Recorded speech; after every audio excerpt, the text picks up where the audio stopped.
السلام علیکم دوستوں ٹھگ کا بیٹا اور اس کا واقعہ۔ ارشاد فرمایا کہ ایک شخص ٹھگ تھا، بیوی بچوں والا تھا، اس کا انتقال ہو گیا، اس لیے آمدنی کا سلسلہ بند ہو گیا۔ ایک روز اس کے بیٹے نے اپنی والدہ سے پوچھا کہ ابا کیا کام کرتے تھے جس سے گھر کے اخراجات پورے ہوتے تھے۔ اس نے بتلایا کہ وہ ٹھگ تھا، لوگوں کو ٹھگا کرتا تھا۔ اس نے کہا کہ میں ٹھگ کا بیٹا ہوں، میں بھی باہر جاؤں گا، لوگوں کو ٹھگا کروں گا۔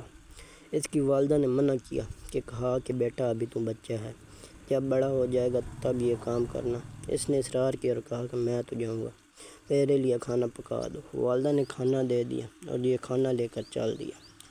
چلتے چلتے ایک بستی ہے جس کے باہر ایک کنواں تھا جس پر 4 عورتیں پانی بھر رہی تھیں۔ ان سے پوچھا اس بستی کا کیا نام ہے؟ انہوں نے بتایا کہ ٹھگوں کی بستی۔ وہ سن کر بہت خوش ہوا کہ میں بھی ٹھگ کا بیٹا ہوں۔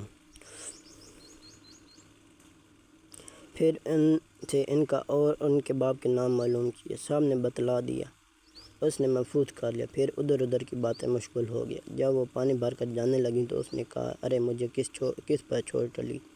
اس پر وہ اس کے ساتھ لے آئیں، چوپال میں لا کر ٹھہرا دیا، خود اپنے گھروں میں چلی گئی۔ اس نعرے کو دیکھ لیا، فلانی اس گھر میں گئی، فلانی اس گھر میں۔ جب شام ہوئی، رات قریب ہوئی تو ان عورتوں کے شوہر باہر سے واپس آئے۔ چوپال میں دیکھا کوئی مہمان ہے۔ جب کھانا کھا کر چوپال میں آئے اور پینے کا وقت آیا تو بات چیت شروع ہو گئی۔ ان میں سے ایک نے کہا خالی پیلی کیا بات کرتے ہو، کچھ بار جیت کی بات ہونی چاہیے۔ دوسرے نے کہا ہاں مگر ایک شرط ہے، وہ یہ ہے کہ ہر شخص ایک بات کہے گا، اور جو شخص کس کی بات جھوٹ بتائے گا اس کی 500 روپے جرمانہ دینا ہوگا۔ لڑکے نے بھی بڑے زور شور سے اس کو منظور کر لیا۔ اس کے بعد گفتگو شروع ہو گئی۔ ایک نے کہا ہمارے دادا کی یہاں ایک بھینس تھی جو اتنا دودھ دیتی کہ پوری بستی کے لوگ اس دودھ میں کھیر پکا لیا کرتے تھے۔ لڑکے نے کہا ضرور ہوگی، پہلے خیر برکت کا زمانہ تھا۔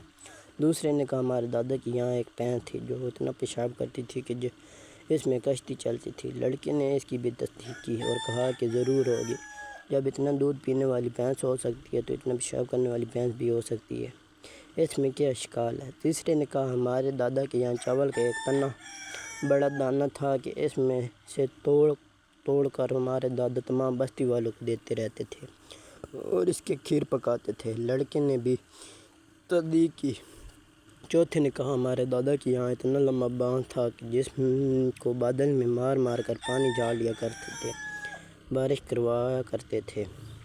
لڑکے نے اس کی بھی تصدیق کی۔ جب یہ چاروں فارغ ہو گئے تو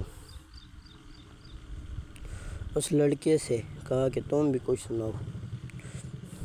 اس نے کہا میں چھوٹا سا تھا، میرے والد نے میری شادی کر دی، بیوی کافی عمر کی تھی اس لیے ہمارا نباہ نہ ہو سکا، وہ گھر سے چلی آئی۔ دوسری شادی کی تو وہ بھی اتفاق سے بڑی عمر کی تھی، عورت سے کر دی، اس سے بھی نباہ نہ ہو سکا، بالآخر وہ بھی ناراض ہو کے چلی گئی۔ تیسری شادی کی، بدقسمتی سے وہ بھی زیادہ عمر کی نکلی، ہمارا کام نہ چلا اس لیے وہ بھی چلی آئی۔ چوتھی شادی کی تو وہ بھی قسمت سے بڑی عمر کی تھی، اس سے بھی میل نہ کھایا، وہ بھی گھر سے آ گئے۔ اس کے بعد کوئی شادی نہیں کی کہ اسلام میں بیک وقت 4 سے زیادہ بیوی رکھنا جائز نہیں۔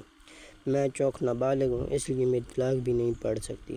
آج جب میں سفر کر کے آ رہا تھا تو کنویں پر دیکھا 4 عورتیں پانی بھر رہی ہیں، غور کیا تو 4 میری بیویاں تھیں۔